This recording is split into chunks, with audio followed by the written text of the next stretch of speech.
Welcome to the October 29th, 2018 edition of the BitcoinNews.com Daily Podcast. We cover the biggest stories of Bitcoin, blockchain, and cryptocurrency every single day.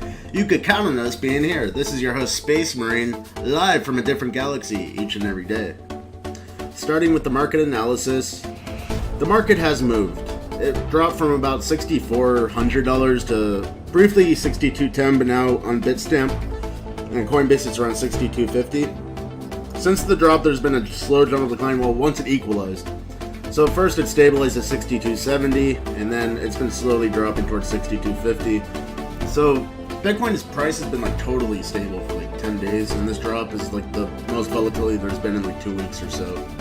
And now Bitcoin's price is at the lowest levels in at least 2 weeks. There was some volatility like 2 weeks or 3 weeks ago where Bitcoin dropped to this level or even below this. So, because the market was so calm, it might seem like this was such a big crash, but really this is just like a normal daily price movement for Bitcoin. So yeah, like it was so calm and serene in the Bitcoin market, but then suddenly it dropped like $200. Less than it, dropped like $150 overall. And so people were like saying, oh, this is a crash. Like I saw some news sites saying that. Not really, it's just like a normal movement for Bitcoin, but yeah, it's the first time it's had any sort of actual movement. Unfortunately, it wasn't a rally, it was a bit of a, I want to call it a crash, it was just a down movement. It could have been caused by one person with a lot of Bitcoin selling some Bitcoins. Simple as that. The overall crypto market cap has dropped below $203 billion. It's at $202.6 billion. Before it was around $210 billion. So the other cryptocurrencies have declined more than Bitcoin. Bitcoin's down like just over 2%, but like Ethereum's down 4% at 197. Ripple's down 4%. EOS is down 5%, Stellar's down 5%, and Litecoin's down 5%, so Cardano's down 5%, Monero's like Bitcoin went down 2%. So overall, there's been like a little more of a drop in the alternative cryptocurrency market. This has caused Bitcoin's dominance percentage to rise to 54.1%. It's maintaining that majority share of the crypto market cap. But yeah, overall, it's a down day on the market, but not terrible. This is just like normal. It's normal for crypto prices to fluctuate by 5 or 10% in a day, even Bitcoin. Like that happens a lot. I don't know how many times it's happened because it's been so many times. Other cryptocurrencies experience even more volatility than Bitcoin. So, but important note is that Bitcoin's above that $5,800 support level, and that really is a solid support level. So as it gets closer to that support level, it might be a better time to buy. Now for our first story of the day. So the Silk Road fallout continues. Silk Road was the biggest, well, it was the biggest at its time. It's the most infamous, definitely, in history, darknet market. The darknet wasn't that popular. Well, it might have been popular, but it wasn't as widely used until Bitcoin came about. Because, yeah, the darknet uses Tor, like, they call that the deep web, or some people call it the dark web when they're using Tor, the Onion browser. And the Silk Road proliferated and flourished because they were the first one to use Bitcoin, or at least the first successful one to use Bitcoin. They started working in 2011, right after Bitcoin came out. So that combined the anonymity of Tor with the anonymity of Bitcoin. And the combination made it, like, really flawless as far as anonymity goes. Like, it was very hard to track anyone down. Like, some undercover agents busted some of the users. Like, only, like, a handful or maybe, like, 2 handfuls or something. I don't know. So, like, a very small amount of users, less than 100 total, probably in the world. I'm speculating, though. I'm just guessing, because I saw the news stories as they came out. It was, like, one news story, like, every half a year, how someone got busted on the Silk Road. It's because their stuff got, like, taken into customs. Like, as it crossed the border into the United States, it would get busted, and they would get caught because they would admit they used the Silk Road. Other than that, though, it was really impossible to track people through the Silk Road, because the people on the Silk Road used, for the most part, proper anonymity, and they didn't give out their names and stuff, but if they did, they put themselves at risk. But, like, the combination of Tor and Bitcoin meant that they did not have to give out any personal information. The only personal information they had to give out was their shipping address, and they often used fake addresses and stuff. But I don't want to talk too much about that. That's not the story. So, the Silk Road played a pivotal role in the early days of Bitcoin. It operated from 2011 to 2013, and it transacted 9.52 million Bitcoins. That was like practically all the Bitcoins in existence back then. Of course, it didn't do it all at one time. It was over the course of 2 years. But yeah, this was actually a major force in Bitcoin's price rise and also Bitcoin's adoption. Yeah, it was a bad thing, but it caused people to know about Bitcoin. Lots of news stories were running about Bitcoin because of the Silk Road. Lots of people started using Bitcoin for the Silk Road and then kept using it after that. But I just want to confirm this point or clarify this point that nowadays in 2018, the volume of Bitcoin used for criminal activity is like minuscule. It's like 1% or less than 1%. Back then, it was a lot because Bitcoin didn't gain traction yet, but it gained a lot of traction on the deep web first. So when Silk Road was shut down in 2013, Bitcoin's price crashed really hard. It got over $1,000, and then they closed down the Silk Road, and it crashed right at that time. And that also coincided with the collapse of Mt. Gox and such, because people were trying to sell all their Bitcoins, and were not successful, because, yeah, so people were trying to pull out all their Bitcoins to get the cash, and that caused Mt. Gox to collapse too. So that's all interrelated in a sense. And so what's the story today? Libertas was one of the 3 people that worked for Ross Ulbricht. So Ross Ulbricht was called Dread Pirate Roberts. That was his pseudonym. And he's spending life in prison. And he has no possibility of parole. And the only way he's going to get out is a presidential pardon. There was a long and controversial legal battle with Ross Ulbricht. But ultimately he got life in prison regardless of all the problems that happened in the court case that should have got him exonerated. So now he's just asking for a presidential pardon and rallying pretty hard for that. But no amount of money could get him out until the president decides to get him out, if it ever happens. So Libertas worked for Ross Ulbricht. There's believed to be 3 people that worked for Ross Ulbricht. Libertas was a moderator for the Silk Road forums. He arbitrated trade disputes, like if someone sent money but they didn't get their drugs, he would like fix that somehow. And he enforced the marketplace rules, and one of the main rules is like, hey, don't trade outside of escrow, because the escrow guarantees people that if they don't get their drugs, they get their money back. And then people go outside of escrow, get scammed, and complain. So he was, enforcing all of that. And he was paid a weekly salary in excess of $1,000. I hope it was well in excess to make this 20 years. Like, nothing makes 20 years in prison worth it. But it seems like he might have only been making like $1,000 or $2,000 a week. And that's really not worth it. So Libertas has pled guilty to distributing a massive amount of narcotics. Literally, that's what the Justice Department says on their website. I don't know if there's a charge for distributing a massive amount of narcotics. I bet there's a more formal name for that, but that's what they said. He's going to be sentenced on January 17th, 2019, and the maximum sentence is 20 years in prison. He might get the maximum. I don't want to speculate, though. We'll see what happens when it happens. His real name is Gary Davis. He was actually in Ireland, and they extradited him to the United States. And this is happening in, 2018. Silk Road shut down in 2013. Ross Ulbricht was arrested right there in 2013. It took them years to find Libertas. It took them longer than that, too, to extradite him. So this is actually finally settling, 5 years later. So that just shows the power of Tor and Bitcoin. It makes it hard to find people, even when the company collapses. He was actually running the company pretty much when it collapsed. He was an administrator. He wasn't totally running it. Ross Ulbricht was in charge, of course. But he was an administrator back then, and it took him this long to find the administrator. The users are pretty much scot-free for the most part. I haven't heard anything about Silk Road users getting busted in recent years at all. So, and yeah, it continues to this day. I don't want to talk about that too much. But yeah, there's lots of Silk Road spin-offs, but that's not what we're into on this show. Now for our next story. So Japan has declared that stablecoins are not cryptocurrency. So this was the Japan Financial Service Agency, and so stablecoins include Tether, USDT, Gemini Dollar, GUSD, USD Coin, USDC, and Paxos Standard PAX. And so Japan says these are not cryptocurrencies. They're actually prepaid payment instruments. And I think this is a very interesting concept, because stablecoins are inherently not like other cryptocurrencies, because other cryptocurrencies, they have a price, but it's based on supply and demand. There's nothing backing them usually. There's some backed coins with precious metals and some coins backed by other cryptos. We just talked about Wrap Bitcoin on the last show, where it's an Ethereum token that's backed one-to-one with Bitcoin. It's like a stablecoin for Bitcoin. But stablecoins, the fiat ones, they're pegged to the US dollar, the euro, the Japanese yen. And the essence of a stablecoin is that they're backed by cash reserves held in a bank. So they don't have a supply and demand set price. They're literally, each Tether USDT, for example, is $1 US. And there's a US dollar in a bank account supposedly backing it. And so it's it represents a fiat currency, but it uses cryptocurrency technology. It definitely uses crypto technology like other cryptocurrencies, but its value is not this set by supply and demand in a free market. So it's a hybrid between a fiat currency and a cryptocurrency. So I think it's really interesting that Japan has said, hey, this isn't a cryptocurrency, it's in a different category. So prepaid payment instruments are, they have different regulations in Japan. There's different types, one for someone's own business and one for a third party. And so if someone's going to issue a stablecoin or even transact a stablecoin, they have to go through different regulations. They don't have to register with the Financial Services Agency as a crypto company, unless they're doing other crypto activity. And I think if someone's issuing stablecoins, they're probably doing other crypto activity and would have to register with the FSA anyways. Well, here's where the kicker is.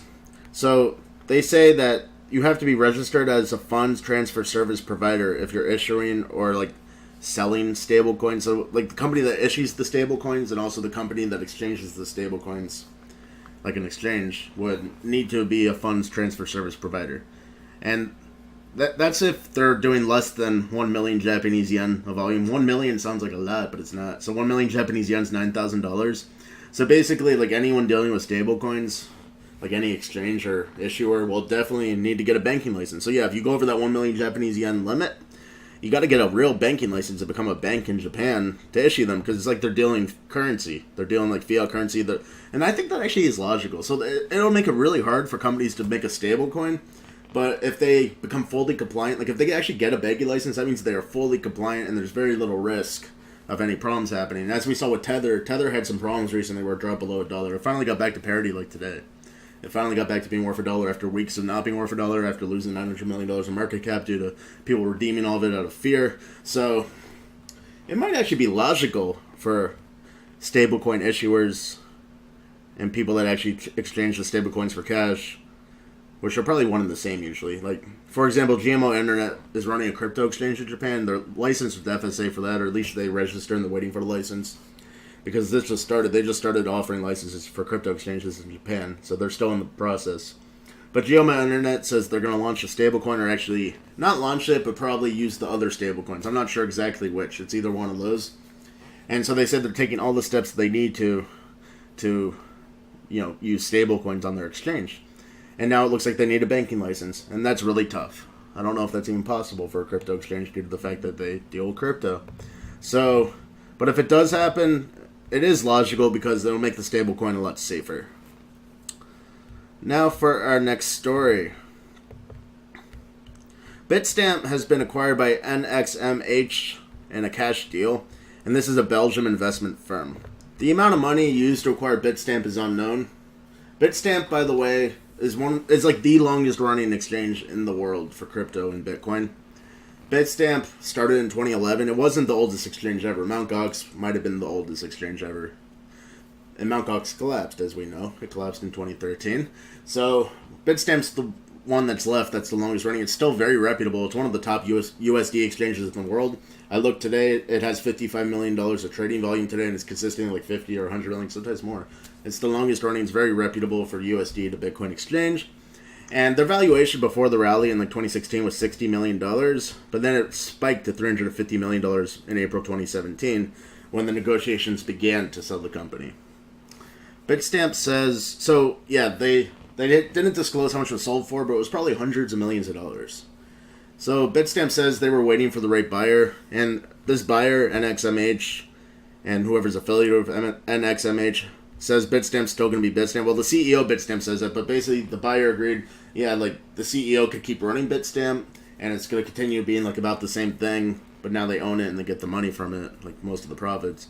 And the CEO of Bitstamp, Najek Kadrik, is still a minority shareholder, and as well as Pantera Capital, which is like one of the oldest crypto hedge funds. So they still have a say in keeping Bitstamp the way it is, because Bitstamp ain't broke, so don't fix it. But they might, be improving some things. But the CEO of Bitstamp says, don't worry, the user accounts are totally safe, and any changes in operation will be good, and don't worry about it. And I think the most interesting part of this story is that Bitstamp started in a garage with 2 laptops and €1,000 of cash, and now it has probably been sold for hundreds of millions of dollars. Only 7 years later. So in 7 years, they went from €1,000 and 2 laptops in a garage to hundreds of millions of dollars. So they could buy their mansion, they could probably buy an island, they could buy a plane and a boat, and a military to defend it. So, yeah, this is actually typical in the crypto world for successful businesses that started so early, because Bitcoin went from being $0 to being 1 cent to being thousands of dollars now per Bitcoin. So I think that's a very nice tale for the Bitcoin world. Now for our final story of the day, and it is quite an interesting story. A Reddit user named Simsucked made a program that turned the market cap of Bitcoin, like the recent history of Bitcoin's market cap and therefore Bitcoin's price swings, it turned that into a sound with a sound generator program. Before I talk about this more, I'm just going to play the sound.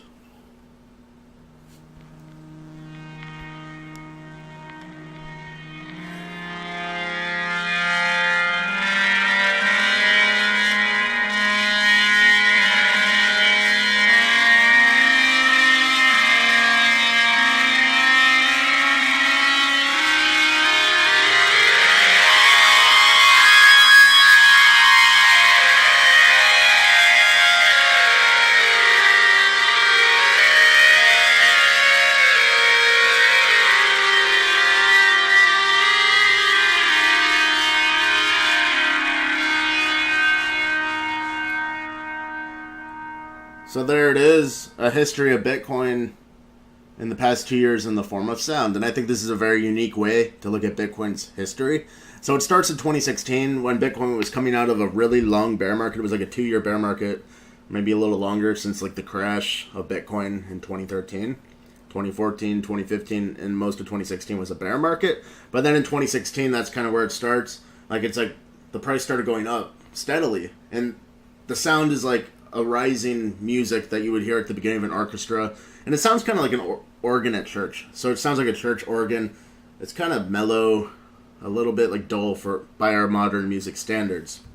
But then it starts getting really excited. So then Bitcoin starts rallying in 2017, and the music starts getting more and more excited. And then the big rally hits in late 2017, and it sounds like rapidly increasing pitch, and it starts sounding like a keyboard. So there's a rapid crescendo when Bitcoin hits the price peak of $20,000, and then so beginning with the rally, and then all the way through the price crash after the rally in this sound clip, it sounds like a synthesized keyboard. And every mini rally and crash following the major rally sounds like a different note on the keyboard, and as well as like there was lots of daily and weekly volatility in 2018 following the big rally, and so each bit of volatility sounds like someone hitting a key on the keyboard. And so yeah, it went from organ music that was like slow, mellow, kind of dull, maybe a little weird and spooky, to like really excited like party music, I guess, for like a keyboard synthesizer. I don't want to call it party music, but it's something like that. And then at the end of it, in 2018, after July 2018, Bitcoin's price settled down into this bottom of $6,000 to $7,000. It starts sounding like that organ music again. It's like very slow. It sounds like an organ instead of a synthesized keyboard. And what I think about this is it totally captures Bitcoin's market sentiment. So before the big rally, like the market was kind of like bored. There wasn't much going on for years. There wasn't much money to make on price increases for years. And then it gets really excited. Everyone's going crazy because Bitcoin's price is going up so much. People got rich then. Lots of people got rich. They were excited. It was like a party, and the music matches that. And then Bitcoin's price crashed. Well, yeah, my phone just fell off the table right when I said that. That's really appropriate. So, yeah, Bitcoin's price crashed, and then it became like a slow organ music again. Because like lately, since July, there hasn't been any price increase. So all those people trading to get like profits on Bitcoin going up aren't making anything. And the entire crypto space lost a bunch of money, so everyone's kind of like, kind of sad and depressed, and that organ music really matches that. So it went from like organ music in the beginning before the rally, people were kind of sad and depressed. It gets exciting, and now people are sad and depressed again. So without saying any words, this music clip of Bitcoin's market cap history, by the way, this is completely created with a computer program. It totally captures like the Bitcoin market sentiment amazingly. And some people on Reddit, and this is from Reddit, by the way, they said that this should be the Bitcoin national anthem, and I think that's appropriate because Bitcoin's a completely digital thing, and this music was created by a digital program. So maybe this should be the Bitcoin national anthem. That's all we have for you today on this October 29th, 2018 edition of the BitcoinNews.com Daily Podcast. Come back tomorrow for another exciting episode, and go to BitcoinNews.com 24/7 for the full spectrum of Bitcoin, blockchain, and crypto analysis.